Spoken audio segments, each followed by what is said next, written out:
कल सायंकाल जो हमारे लोकप्रिय प्रधानमंत्री माननीय नरेंद्र मोदी जी ने देश के 144 करोड़ नागरिकों को गुड्स एंड सर्विस टैक्स में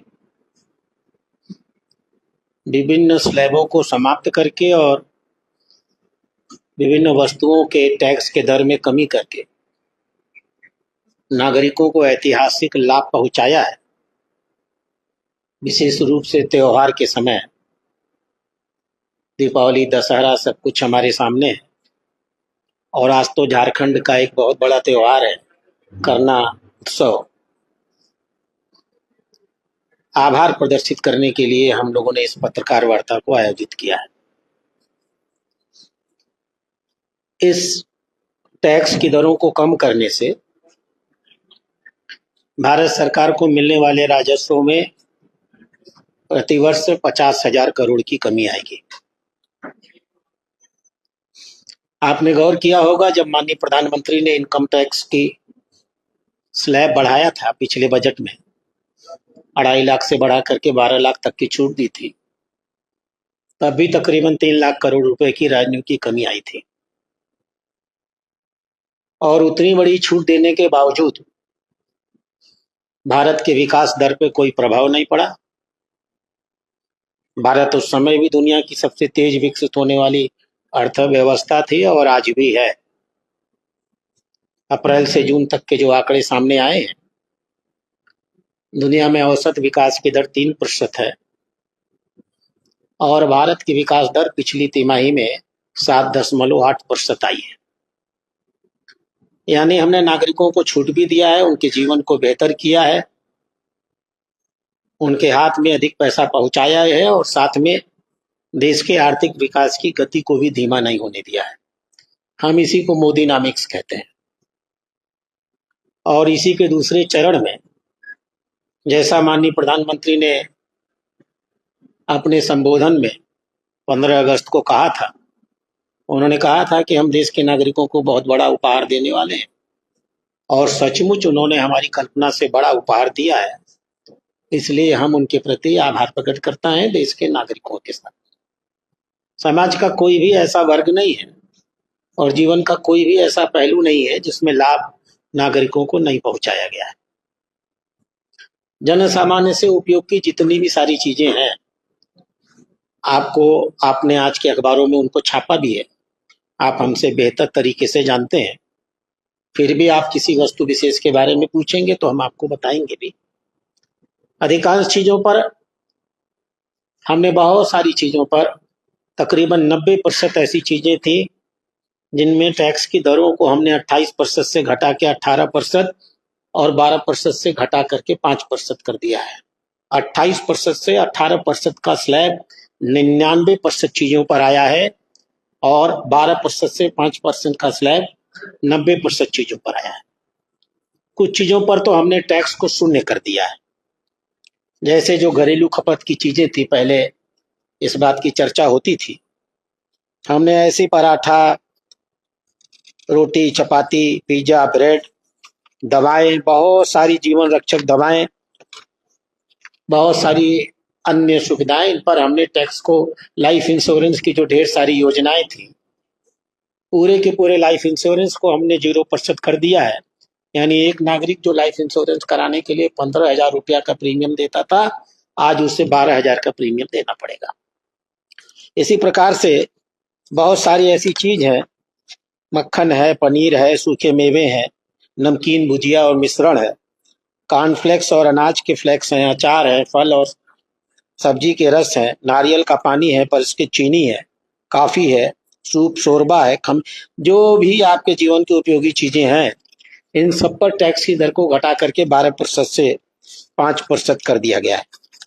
इसी प्रकार से ढेर सारी अन्य चीजें, टॉयलेट के साबुन, tooth powder, toothpaste, dental floss, toothbrush, hair oil, shampoo, कंघी, हेयर पिन, बच्चों को दूध पिलाने वाली बोतल, रसोई के बर्तन, सिलाई मशीनें, पुर्जी, मिट्टी के तेल, बच्चों के पढ़ाई में काम आने वाले पाठ्य पुस्तकें, नोटबुक, मानचित्र, Atlas, pencil, pastel, charcoal, pencil sharpener, कागज के डब्बे, कागज के बनी ट्रे, इन सब की दर हमने 12% से घटा करके 5% कर दिया है। बहुत सारी दवाएं, चिकित्सा का जो ऑक्सीजन, डायग्नोस्टिक जो जांच की जो किट्स होती हैं, जो थर्मामीटर आम जीवन में प्रयोग होता है, जो ग्लूकोमीटर आजकल बहुत ज्यादा प्रयोग होता है, इन सब की दर को हमने 5% पर ला दिया है। किसान और सिंचाई के जो ढेर सारे उपकरण होते हैं, जैसे ट्रैक्टर हैं, ट्रैक्टर के टायर ट्यूब हैं, ट्रैक्टर के पुर्जे हैं, हार्वेस्टर है, थ्रेशर है, मिट्टी तैयार करने और खेत की मशीनरी है, मुर्गी पालन और मधुमक्खी पालन की जो मशीनरी है, जो सिंचाई के लिए स्प्रिंकलर का प्रयोग होता है, जो हैंड पंप हैं, जो खाद पीने वाली मशीनें हैं, इन सब पर हमने टैक्स की दरों को घटा करके 12 से 5% कर दिया है। जो दोपहिया वाहन, छोटी कारें, तिपहिया वाहन, यात्री वाहन, इंजन के पुर्जे, साइकिलें, साइकिल के पुर्जे, ऑटो कंपोनेंट्स, इन पर हमने टैक्स की दरों को 28% से घटा करके 18% कर दिया है। इसी प्रकार से जो टेलीविजन सेट्स हैं, मॉनिटर्स हैं, एयर कंडीशनर्स हैं, डिश वाटर्स हैं, जो सौर वाटर हीटर और सिस्टम है, सोलर कुकर है, इन सब पर हमने टैक्स घटा करके 18% लाने का काम किया है। कुछ चीजें ऐसी हैं जो विलासिता की चीजें मानी जाती हैं, जो उपयोग न की जाए तो अच्छी होती हैं, उनके उपयोग में थोड़ा बहुत दर बढ़ाया गया है। लेकिन सच्चाई यह है कि वो बढ़ी हुई दर दिख तो रही है कि हमने बढ़ा करके उनको 40% कर दिया। लेकिन चूंकि सरकार ने निर्णय लिया है कि जो 22% का सेस हम आवश्यक रूप से इन सारी चीजों पर लगाते थे, हम इस 22% के सेस को समाप्त करने वाले हैं। इसलिए 28 और 22 कुल मिलाकर के वो 50% का टैक्स दिया करते थे, उनका भी टैक्स घर अब अधिकतम 40% आ जाएगा। जैसा मैंने आपको पहले बताया, सरकार को 50,000 करोड़ का रेवेन्यू कम आएगा, लेकिन हम नागरिकों को विश्वास दिलाते हैं, देश के विकास की दर गति घटेगी नहीं, हम विकास की नित्य नए नूतन ऊंचाइयों पर बढ़ते चले जाएंगे। यह देश माननीय प्रधानमंत्री का और उनकी नीतियों का, जिस पर पिछले 11 सालों से देश के 144 करोड़ लोग अनवरत विश्वास कर रहे हैं, उनके प्रति आभार प्रकट करता है। अब आप कोई सवाल अगर पूछना चाहें।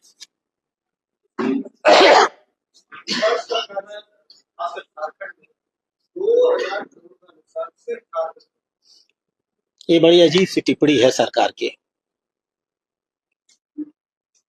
और झारखंड के नागरिकों को इस टिप्पणी पर विचार करना चाहिए। हम जनता के जीवन को बेहतर करने में लगे हैं, हम जनता के टैक्स को घटा रहे हैं, हम चीजों को सस्ता कर रहे हैं, हमें 50,000 करोड़ रुपए का रेवेन्यू लॉस हो रहा है। झारखंड सरकार कह दे कि वो जनता की प्रतिनिधि नहीं है। इस संपूर्ण योजना से झारखंड के नागरिकों का जो लाभ होने वाला है, झारखंड के नागरिकों में हाथ में जो अतिरिक्त पैसा आने वाला है, इस पैसे का उपयोग क्या झारखंड की अर्थव्यवस्था में नहीं किया जाएगा? क्या झारखंड में चीजें नहीं बनेंगी? क्या झारखंड में चीजें बिकेंगी नहीं? क्या इससे झारखंड की सरकार को अप्रत्यक्ष और प्रत्यक्ष सीधे लाभ नहीं होने वाला है? और यदि लाभ नहीं होने वाला है तो भी अगर भारतीय जनता पार्टी जनहित में अपनी आर्थिक समस्याओं को देखने के बावजूद और रेवेन्यू में 50,000 करोड़ का घाटा होने के बावजूद जनहित में यह कदम ले सकती है, तो मुझे आज बहुत शर्म आ रही है कि कोई प्रांतीय सरकार ये कह रही है कि राज्य सरकार का घाटा होगा। आपको तो खुशी होनी चाहिए कि केंद्र सरकार ने आपके नागरिकों का जीवन और बेहतर कर दिया, उनके हाथ में अतिरिक्त आय दे दी। सरकारें राज्य सरकार हो या प्रदेश सरकार हो, यह सब जनहित के लिए बनाई जाती हैं और जनता के जीवन को बेहतर करना उनका लक्ष्य होता है। वो ये बता दें कि हमारा लक्ष्य सिर्फ कर अदा कर लेना है, हम सिर्फ इसलिए सरकार में आए हैं कि हम सिर्फ नागरिकों से कर और टैक्स वसूलते रहेंगे और उसका अपने निजी हित में उपयोग करते रहेंगे।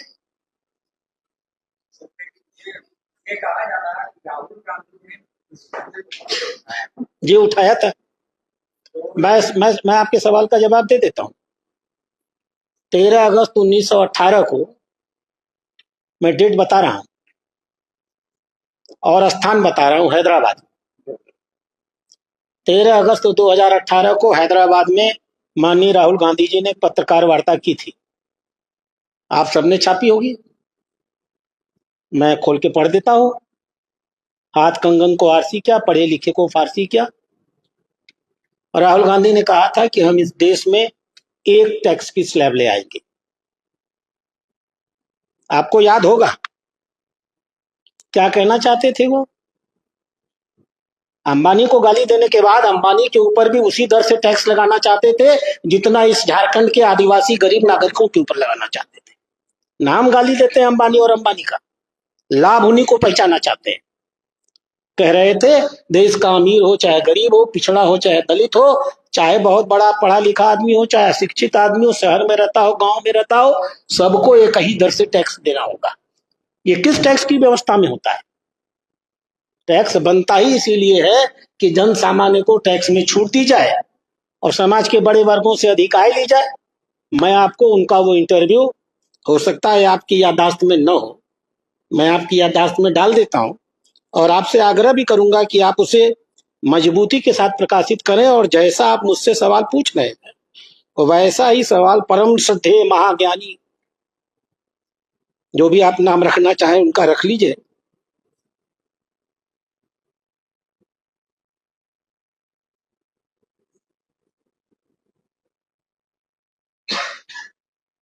ये हैदराबाद का नेट है ना, यहाँ आ गया। Only one slab of GST after we come into the power. This is the statement of Rahul Gandhi. आप इसकी फोटो लेना चाहें तो आप सब नजदीक आकर ले सकते हैं। सारा धान 22 पसेरी, गरीब से भी उतना ही पैसा चूसना चाहते हैं राहुल गांधी जितना अमेरिकों की दलाली करते हैं अमीरों की। इस देश को उनका जवाब चाहिए और हम मांग करते हैं कि राहुल गांधी सामने आए और बताएं कि अपनी एक टैक्स की दर से वो आज भी सहमत है या नहीं है।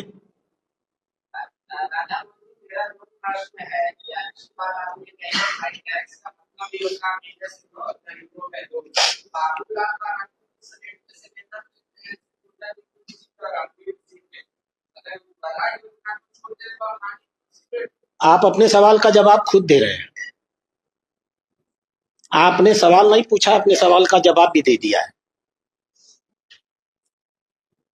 माननीय नरेंद्र मोदी अकेले ऐसे व्यक्ति हैं जो जब प्रधानमंत्री बने तो उन्होंने देश के नागरिकों का आग्रह किया कि वह नागरिक जो पिछले 65 सालों से गरीबों का हिस्सा एलपीजी सिलेंडर में लूट रहे थे और गरीबों के बराबर मूल्य पर गैस लेने का काम कर रहे थे, ऐसे नागरिकों की आत्मा जगनी चाहिए और उन्हें मना कर देना चाहिए कि हम इतने सस्ते में गैस नहीं लेंगे। भूदान आंदोलन के बाद नरेंद्र मोदी का यह पहला दूसरा सबसे बड़ा आंदोलन था और 3 करोड़ लोगों ने, यहाँ बैठे हुए मंच पर हर उसके आदमी होंगे, हम सबके पास एक सर्टिफिकेट है, 3 करोड़ लोगों ने इस बात की घोषणा किया था कि हमें सस्ते दर में एलपीजी नहीं चाहिए, हम अपना कनेक्शन फोरगो करते हैं, हमें बाजार के दर पर सिलेंडर दिया जाए। और सरकार ने हमें धन्यवाद के लिए फोरगो करने के लिए एक सर्टिफिकेट भी भेजा था, आप सबको मिला होगा। आज हम गरीबों को जो उज्ज्वला योजना में, और एक तो योजना नहीं है मित्रों, 12 करोड़ कनेक्शन दिए गए हैं। 12 करोड़ कनेक्शन माने 12 करोड़ परिवार, 12 करोड़ परिवार माने 60 करोड़ लोग। इस देश की आधी जनसंख्या, 140 करोड़ अगर जनसंख्या 144 करोड़, तो 60 करोड़ ऐसे लोग हैं जिन्हें सब्सिडाइज्ड दरों पर गैस की आपूर्ति होती है।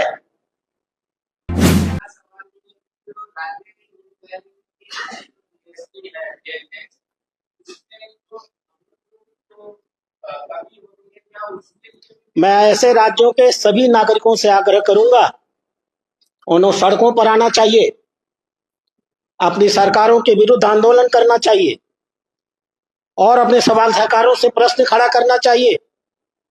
जनहित के लिए काम करने का दायित्व तो सिर्फ प्रधानमंत्री का है क्या? नागरिकों के जीवन को बेहतर करने का काम सिर्फ प्रधानमंत्री का है क्या? चीजें सस्ती हो, नागरिकों के पहुंच के अंदर हो, यह दायित्व तो सिर्फ प्रधानमंत्री का है। ऐसे प्रदेश में बैठे हुए मुख्यमंत्रियों का यह दायित्व तो नहीं है कि अपने अपने प्रदेश के लोगों के नाम पर जिनके ऊपर वो सत्ता में आके बैठे हैं, वो स्वयं उन्हें आगे आने कहना चाहिए कि भारत के प्रधानमंत्री ने इतनी छूट दी है, हम अपने राज्य से और छूट देते हैं। आश्चर्य होता है, एक और एक प्रधानमंत्री 50,000 करोड़ का नुकसान सह करके भी देश के नागरिकों का जीवन बेहतर कर रहा है, और दूसरी ओर आप 2,000 करोड़ रुपए की चुनौती दे रहे हैं। सरकार जैसे नागरिकों ने नरेंद्र मोदी और भारतीय जनता पार्टी को चुना है, वैसे ही आपको भी चुन के भेजा है। ये काम तो आपको खुद कर लेना चाहिए था। नहीं किया तो कोई बात नहीं, पेट्रोल से शुरू करिए, वैट हटा दीजिए और मांग करिए और कहिए कि वैट को जीएसटी में शामिल कर लिया जाए।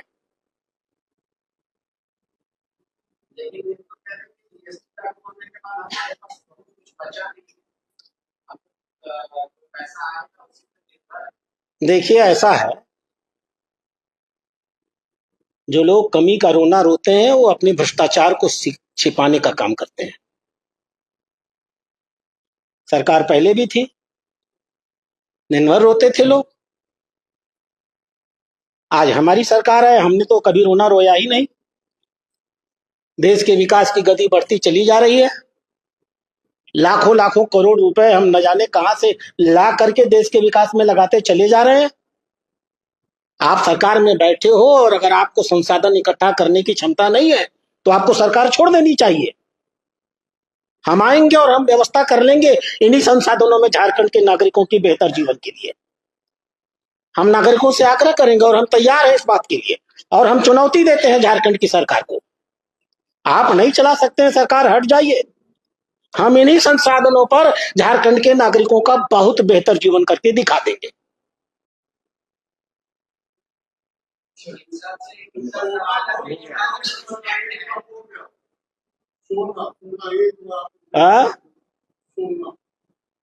नींद, भाई मुझे तो 8 घंटे की नींद फ्री में आती है, तो मुझे तो उसके बारे में कोई बहुत जानकारी नहीं है। गोल्ड, गोल्ड गोल्ड क्या गोल्ड?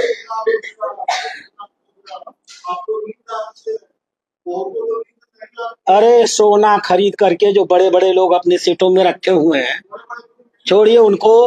आम नागरिक का जीवन, आम नागरिक का जीवन जो ये सूची मैंने दिखाई है ना, इस सूची से प्रभावित होता है, सोने से नहीं।